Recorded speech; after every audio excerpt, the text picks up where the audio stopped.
Guys, welcome to niche classes. आज अपन जो है पी ब्लॉक एलिमेंट्स पढ़ेंगे।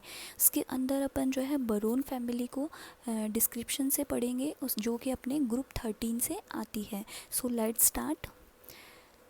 फर्स्ट ऑफ ऑल जो है अपने इसके इंट्रोडक्शन के बारे में पढ़ेंगे। इंट्रोडक्शन के अंदर अपन ये देखेंगे कि इसके अंदर कौन कौन से एलिमेंट्स जो है इंक्लूड किए गए हैं और इन्हें पी ब्लॉक एलिमेंट्स ही क्यों कहते हैं और इन्हें किस अकॉर्डिंग डिवाइड किया गया है कि कौन मेटल है कौन मेटलॉइड है।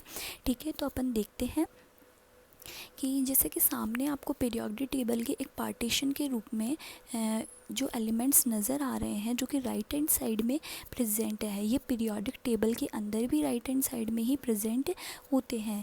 ये जो एलिमेंट्स हैं ये सभी पी ब्लॉक एलिमेंट्स कहलाते हैं। अब इन्हें पी ब्लॉक एलिमेंट्स क्यों कहा जाता है? क्योंकि इसके अंदर जो लास्ट इलेक्ट्रॉन जो होता है वो पी ऑर्बिटल में या पी सबशेल के अंदर भरा जाता है। जैसे कि फॉर एग्ज़ाम्पल मैं बात करूं कि जैसे कि बोरोन जो है इसका electronic configuration 1s2 2s2 2p1 होता है। ऐसे ही ग्रुप 14 से अपने जो कार्बन की बात करते हैं इसका 1s2 2s2 एंड 2p2 होता है। ठीक है, तो इसके अंदर इन दोनों के अंदर ग्रुप 13 एंड 14 एंड 15 कोई सा भी ले लें, सभी के अंदर जो है लास्ट इलेक्ट्रॉन जो है पी ऑर्बिटल या पी सबशेल के अंदर भरा जाता है। ठीक है, फिर उसके बाद में अपन देखते हैं कि पी ऑर्बिटल्स जो होते हैं 3 पार्ट्स में डिवाइडेड होते हैं जो कि P X P Y and P Z. इन्हीं के अंदर जो है 2 इलेक्ट्रॉन्स जो है फिल किए जाते हैं। तो पी ऑर्बिटल में मैं बात करूं तो टोटल 6 इलेक्ट्रॉन फिल किए जाते हैं। और 6 ही इलेक्ट्रॉन क्यों फिल किए जाते हैं? वो इसलिए फिल किए जाते हैं क्योंकि इसके अंदर नंबर ऑफ ग्रुप्स भी जो है 6 ही प्रेजेंट होते हैं। ठीक है, फिर उसके बाद में अपन देखते हैं कि जैसे कि आपको सामने कलर्स के बेसिस पे दिखाई दे रहे हैं, blue white and sky blue colour के अंदर, ये इसलिए डिवाइडेड किए गए हैं क्योंकि इन्हें metal metalloid and non metals के बेसिस पे डिवाइड किया हुआ होता है। जैसा कि अपन लास्ट अपने पीरियोडिक टेबल के डिस्क्रिप्शन में इनको पढ़ चुके हैं। ठीक है, तो फर्स्ट ऑफ ऑल देखते हैं अपन जैसे कि जो डार्क ब्लू कलर के अंदर जो हैं अपने, ये सभी क्या है, मेटल्स कहलाती हैं। ठीक है, उसके बाद में नेक्स्ट अपने जो वाइट कलर में है वो अपने मेटलॉइड्स कहलाते हैं। ठीक है, फिर उसके बाद में अपने जो है नॉन मेटल्स कहलाती हैं जो कि आपको स्काई ब्लू कलर के अंदर शो हो रही हैं। ठीक है, फिर उसके बाद में देख रहे हैं आप जैसे कि इनको ग्रुप्स के अंदर डिवाइड किया गया है। 13 टू लेके 18 तक के ग्रुप्स प्रेजेंट होते हैं। इन सभी ग्रुप्स को जो है एक स्पेशल नेम के बेसिस पे जाना जाता है। तो ये नाम जो होते हैं इनकी फैमिली के अकॉर्डिंग रखे गए हैं जो कि डाउन द ग्रुप इनको डिनोट करते हैं। तो उनको देखते हैं कि किस नाम से किसे जाना जाता है। 13 की बात करूं ग्रुप नंबर की, इसे बोरोन फैमिली के नाम से जाना जाता है। 14 की बात करूं तो इसे कार्बन फैमिली के नाम से, 15 को नाइट्रोजन एंड निक्टोजन फैमिली के नाम से, 16 की बात करूं तो इसे चाल्कोजन एंड ऑक्सीजन, इसके बाद में 17 अपना हलोजन एंड 18 लास्ट अपना जो है inert gas family, noble gas family and zero group family के नाम से जानी जाती है। उसके बाद में अपन इनके कंप्लीट पीरियोडिक टेबल में जितने भी पी ब्लॉक एलिमेंट्स होते हैं तो उनके इलेक्ट्रॉनिक कॉन्फ़िगरेशन की बात करूं जो कि NS2 NP126 होता है। ठीक है, उसके बाद में अपन जो है बोरोन फैमिली के ग्रुप 13 से जो अपने एलिमेंट्स आते हैं, boron, aluminium, gallium, indium, thallium, इन सभी का डिस्क्रिप्शन पढ़ेंगे। तो फर्स्ट ऑफ ऑल अपन देखते हैं इसके अक्रेंस की, ये कहाँ पाए जाते हैं और कितने % पाए जाते हैं, कौन सी रैंक इनकी होती है। ठीक है, इनकी पूरी टोटल अबंडेंस, इनके ओट्स। ठीक है, तो लेट्स स्टार्ट। ये क्या करते हैं, वाइड वेरिएशन रखते हैं अपना प्रॉपर्टीज़ के अंदर, यानी सभी की जो प्रॉपर्टीज़ होती हैं उनके अंदर एक डिफरेंट वेरिएशन प्रेजेंट होता है। ठीक है, फिर उसके बाद में देखते हैं अपना बोरोन जो है एक टिपिकल नॉन मेटल है। बोरोन वैसे तो अपन बोल के आए पीछे कि वो मेटलॉइड होता है। वो इसलिए होता है क्योंकि बोरोन जो है एल्यूमिनियम के साथ भी केमिकल प्रॉपर्टीज़ में सिमिलरिटीज़ शो करता है क्योंकि एल्यूमिनियम एक मेटल होता होती है, यानी बोरोन जो है नॉन मेटल भी है और एक मेटल भी है, इसीलिए उसे मेटलॉइड कहा जाता है। ठीक है, एल्यूमिनियम अपनी मेटल हो गई। उसके बाद में गैलियम और इंडियम और थैलियम जो होते हैं वो जो है मेटेलिक कैरेक्टर रखते हैं। ये इसलिए रखते हैं क्योंकि जब अपन डाउन द ग्रुप यानी बोरोन से थैलियम तक जब मैं मूव करूँगी तो डाउन द ग्रुप जाते हैं तब मेटेलिक कैरेक्टर जो होता है वो इंक्रीज़ होता है। ठीक है, उसके बाद में अपन देखते हैं कि बोरोन जो होता है एक रेयर एलिमेंट है। ये इजीली एनवायरनमेंट में या अपने अर्थ क्रस्ट में प्रेजेंट नहीं होता है। एक रेयर एलिमेंट है जो ओर्स में मिक्सचर फॉर्म में प्रेजेंट होता है, जो कि अपने हैं ऑर्थोबोरिक एसिड, बोरेक्स एंड कार्नाइट। ठीक है, इनके जो फार्मूलाज हैं वो बहुत बार पूछे भी जाते हैं और इनका फॉर्मेशन मेथड भी पूछा जाता है। ठीक है, तो इन्हें लर्न कर लीजिएगा।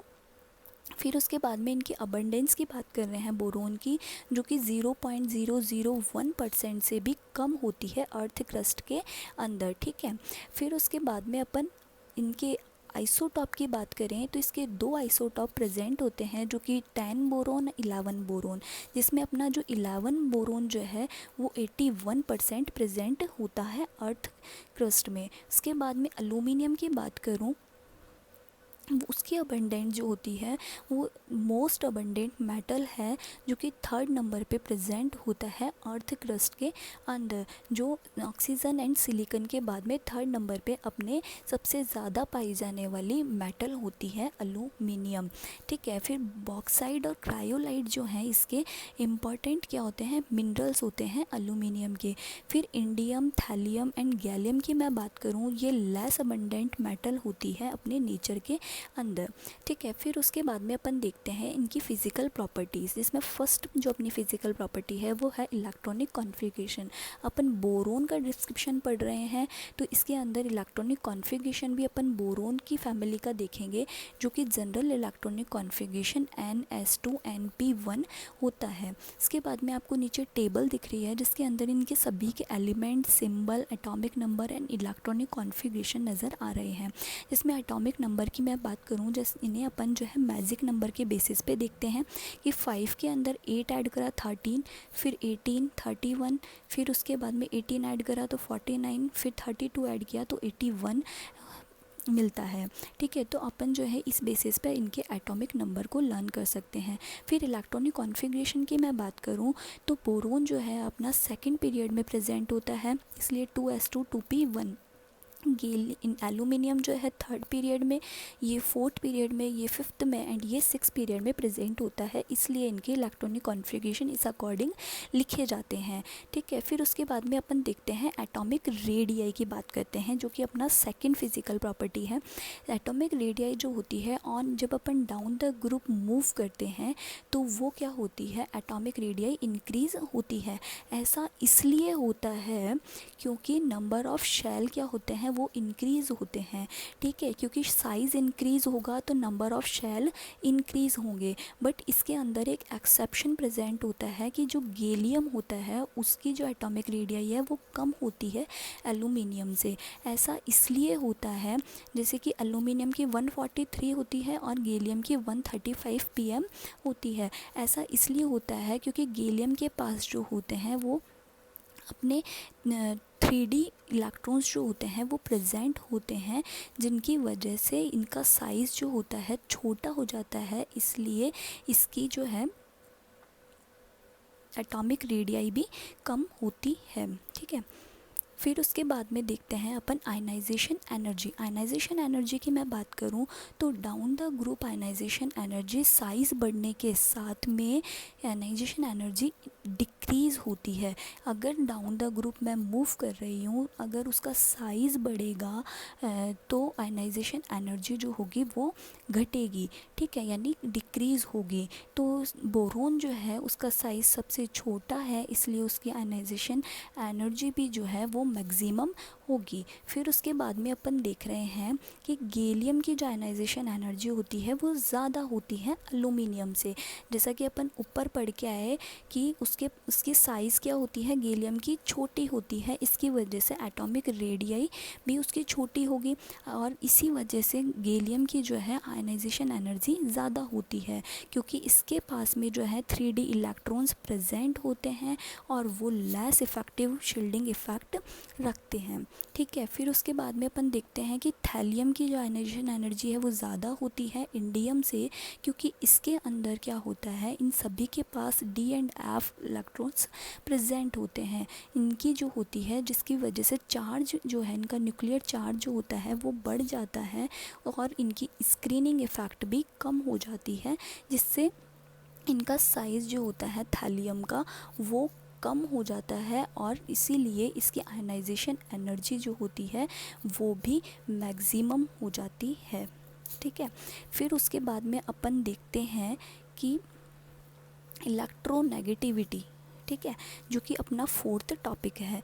The electronegativity of element first decreases, यानी बोरोन से एल्यूमिनियम तक जब अपन मूव कर रहे हैं तो क्या होती है, इलेक्ट्रोनेगेटिविटी जो है डिक्रीज़ होती है, फिर उसके बाद में इंक्रीज़ होने लगती है। ऐसा इसलिए होता है क्योंकि इसकी क्या होती है, सबसे पहले तो देखते हैं रीज़न। जब अपन डाउन द ग्रुप जब मूव कर रहे हैं बोरोन से एल्यूमिनियम के लिए, तो इसका क्या हो रहा है, साइज़ इंक्रीज़ हो रहा है। क्योंकि साइज़ इंक्रीज़ हो रहा है तो फोर्स ऑफ अट्रैक्शन जो होता है न्यूक्लियस का इलेक्ट्रॉन्स के लिए वो क्या होता है, डिक्रीज़ होने लगता है। ठीक है, ऐसा इसलिए होता है। फिर उसके बाद में देखते हैं कि इलेक्ट्रोनेगेटिविटी जो होती है वो एल्यूमिनियम से लेके थैलियम तक इंक्रीज़ होने लगती है। वो इसलिए होता है क्योंकि इनका जो फोर्स ऑफ अट्रैक्शन होता है, क्योंकि इनके पास क्या होते हैं, थैलियम के पास में क्या होते हैं, D and F electrons present होते हैं, तो इन प्रेजेंस की वजह से इनकी स्क्रीनिंग इफेक्ट जो होती है पुअर होती है और इनका जो फोर्स ऑफ अट्रैक्शन जो होता है इनर इलेक्ट्रॉन्स के प्रेजेंस की वजह से फोर्स ऑफ अट्रैक्शन जो होता है इनका न्यूक्लियस का वो इलेक्ट्रॉन्स के लिए इंक्रीज़ हो जाता है, इसीलिए इनकी इलेक्ट्रोनेगेटिविटी इंक्रीज़ होती है। ठीक है, इसके बाद में अपन इनके मेल्टिंग और बॉइलिंग पॉइंट की बात करें तो मेल्टिंग पॉइंट जो होता है पहले तो डिक्रीज़ होता है बोरोन से गैलियम, फिर इंक्रीज़ होता है।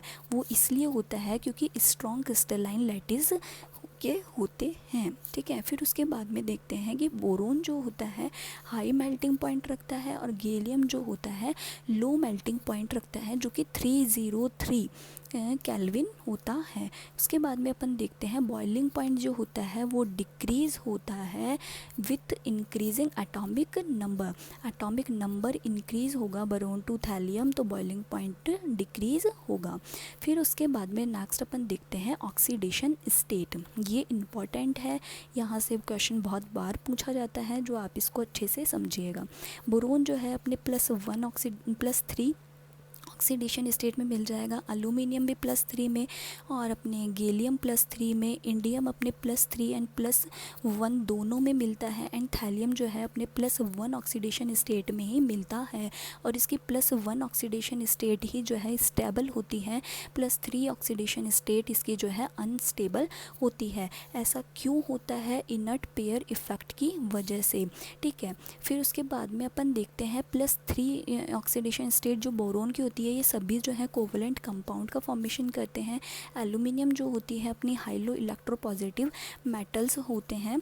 ठीक है, तो अपन देखते हैं कि जब अपन डाउन द ग्रुप मूव कर रहे हैं तो इसके जो इनर इलेक्ट्रॉन्स जो होते हैं NS2 इलेक्ट्रॉन्स जो होते हैं वो क्या होते हैं, बॉन्डिंग में पार्टिसिपेट करना बंद कर देते हैं। ठीक है, इसे ही क्या कहा जाता है, इनर्ट पेयर इफ़ेक्ट कहा जाता है। ठीक है, फिर उसके बाद में अपन देखते हैं कि ये इनर्ट पेयर इफ़ेक्ट क्या होता है। इनर्ट पेयर इफ़ेक्ट जैसे कि आपको सामने जो ये शेल्स नज़र आ रही हैं और न्यूक्लियस नज़र आ रहा है। ठीक है, तो इसके अंदर ये 3 शेल्स प्रेजेंट हैं। इन तीनों शेल के अंदर आप देख रहे हैं कि सबसे पास में जो शेल है वो न्यूक्लियस के बिल्कुल पास में प्रेजेंट है, तो इसके जो बिल्कुल पास प्रेजेंट होने की वजह से इसका फोर्स ऑफ अट्रैक्शन जो होता है न्यूक्लियस का जो उसके पास बहुत ज़्यादा होता है। ठीक है, जो जैसा कि अपन फॉर एग्जांपल देखते हैं कि बोरोन जो है, बोरोन के पास डी एंड एफ इलेक्ट्रॉन नहीं मिलते, एल्यूमिनियम के पास नहीं मिलते, अपने गैलियम से लेके लास्ट थैलियम तक जो है D and F electron present होते हैं। तो इन डी और एफ इलेक्ट्रॉन्स जो होते हैं इनकी स्क्रीनिंग इफ़ेक्ट जो होती है वो पुअर होती है। इन्हीं की वजह से जो अंदर वाले जो सब शेल होती है NS2 वाले जो प्रेजेंट होते हैं इलेक्ट्रॉन्स, उन पर क्या होती, उनकी जो है न्यूक्लियस पर पकड़ बहुत ज़्यादा हो जाती है, उनका अट्रैक्शन जो होता है न्यूक्लियस पे बहुत ज़्यादा हो जाता है। इसकी वजह से ये बॉन्डिंग में पार्टिसिपेट करना बंद कर देते हैं। ठीक है, जिससे ये +1 ऑक्सीडेशन स्टेट स्टेबल करते हैं। ठीक है, इसीलिए थैलियम जो है +1 ऑक्सीडेशन स्टेट में स्टेबल होता है एंड +3 जो होती है उसकी अनस्टेबल होती है। और अपन देखते हैं डाउन द ग्रुप जब अपन मूव कर रहे हैं तो इसकी +1 देने की +1 ऑक्सीडेशन स्टेट देने की टेंडेंसी भी इंक्रीज़ हो जाती है। ठीक है, okay, thanks for watching my video guys. और कोई भी क्वेरी हो तो प्लीज़ मुझे कमेंट सेक्शन में बताइएगा। Please like and subscribe my channel.